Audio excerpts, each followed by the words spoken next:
Hi! Hello world! One of the biggest gap between men and women is feeling understood and communicating in a way that doesn't cause a misunderstanding or offense. We might think that we are communicating in an honest and sincere way, but without the right skills and ability, what we might actually be doing is starting a conflict. The first step in effective communication is understanding what and how you are actually feeling. It's understanding your own fears, needs, and wants before going to your partner and expressing yourself while having an emotional reaction. The next step is to start listening not for what you want to hear but what they are really trying to say and doing. So without judgment or taking it personally, even if they are making it personal, because this is what allows you to really hear them without making it about you. Validate their feelings, show them your love by having compassion for their needs and struggles, and you will be able to begin building a better trust and respect that comes from feeling understood and safe with each other. By Joel Clemons. On this repose story of Anna from his friend Bartek, as her friend saying how shocked Anna was when for the first time in her life, she see Bartek without a hat. It's maybe Anna used to see Bartek using hat ever since. And not only that, the shocking time of Anna, as Bartek said, also after leaving the perfume shop when he is wearing everything he could spray to Anna. Just imagine guys, what is the smell of Bartek then? You will also gonna be shocked like Anna. Anna take a brief talk with Anna Badge, a founder and who managed for 8 years the brand Saint By, a highest quality women's clothing that all the looks that have been shown are combination of items from the brand. Dziewczyny, jedną z ambasadorek mojej marki Sainba jest Ama. Bardzo dzień dobry, kochane. Bardzo dzień dobry. Oczywiście nie mogłoby mnie dzisiaj tutaj zabraknąć i chciałabym wam opowiedzieć, co mam na sobie. Totalny bestseller Ani, Body, który myślę, że każda z was zna i od pierwszego nałożenia na siebie już pokochała.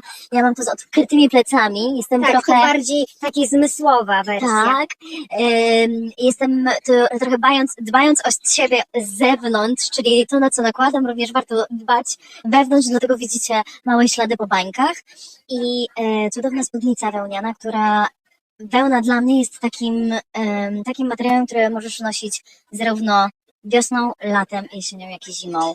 To prawda. Ja uwielbiam naturalne materiały i bardzo często, w zasadzie w większości rzeczy, które produkuję, są z materiałów naturalnych.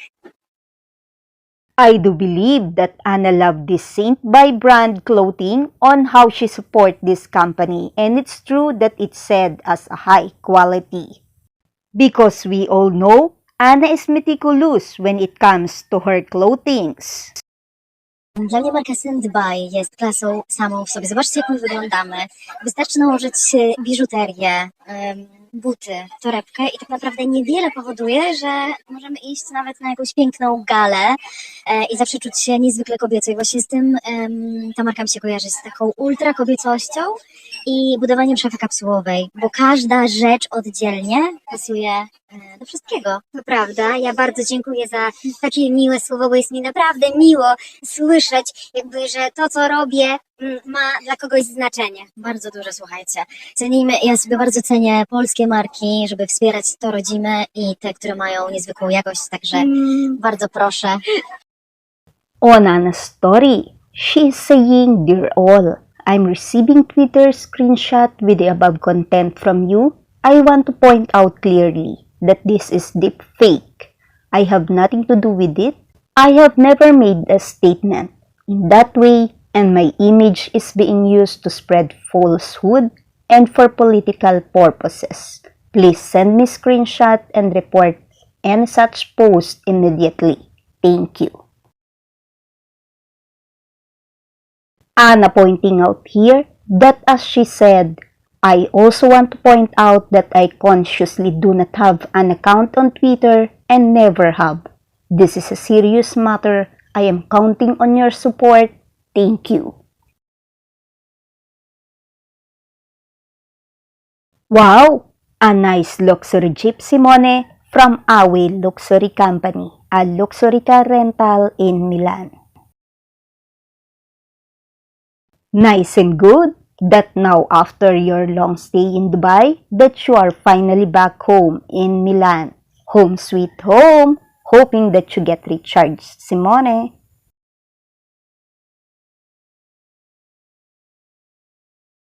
Michele at Pineta Prive Milano with the businessmen, as the place is known for its chic ambience and exclusive atmosphere. It is the go-to spot for Milan's elite and international jet setters. What can you say, guys, on his Maserati look? What a handsome kid you are, Brando, and those tantalizing eyes of yours. I do agree with you, Michele, as you said that Brando is cute. Watch and hear this. What would I serve you? Are you a waiter or something? I am a waiter. What? Waiter. A waiter? You want to be a waiter? Bobo.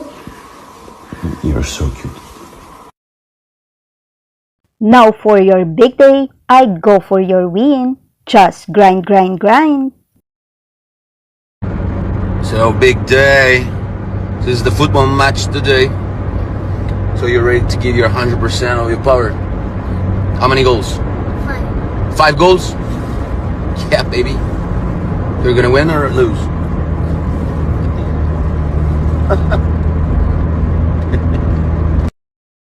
Here at the football field, Brando, I know how happy you are. Both Papa and Mama is cheering for the game. Just do your very best.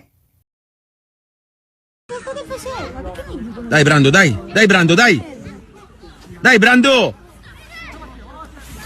Ma vai Dani, non farlo passare! Bravi! Bravami! The one that I noticed does his hair is a bit longer that make him feel irritated of it going to his face. What do you think, guys?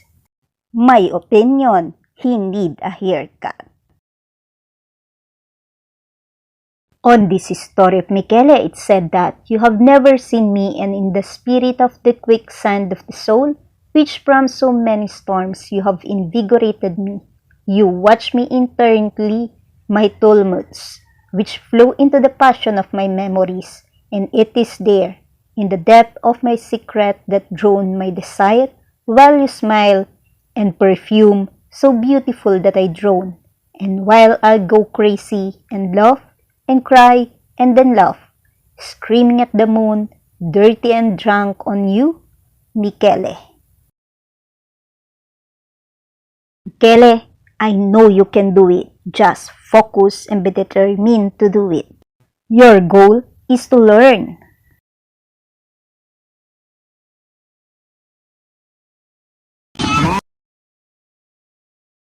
You know how to do this.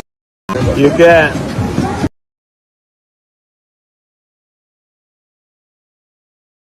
My kids are better.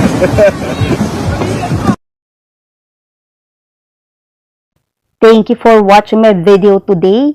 Comment your reaction below. Don't forget to click the like button, share this video to others, and please subscribe on my channel. Day 335 of the 366 days of 2024.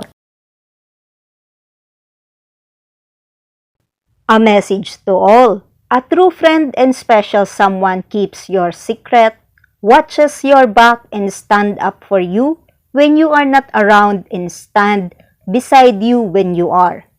Maybe it's easy to stand up for them strangers, but what about when it's your own family or a close friend that's talking about your partner? What do you do then? This is one of the most damaging situations in a relationship, being with someone who is too weak or afraid to stand up for you. Your partner has opened their heart to you, allowed themselves to be vulnerable, and share their pain, their fears, their hopes, and dreams with you. You are the person that they should be able to trust the most. We all want to feel that someone has our back and will do whatever it takes to protect us. Courage is not the absence of fear. It's being afraid but doing what is right anyway. When you show your devotion by protecting the one you love, you earn their love, trust, and loyalty. It's to encourage people in a healthy relationship to support each other. By Joel Clemons.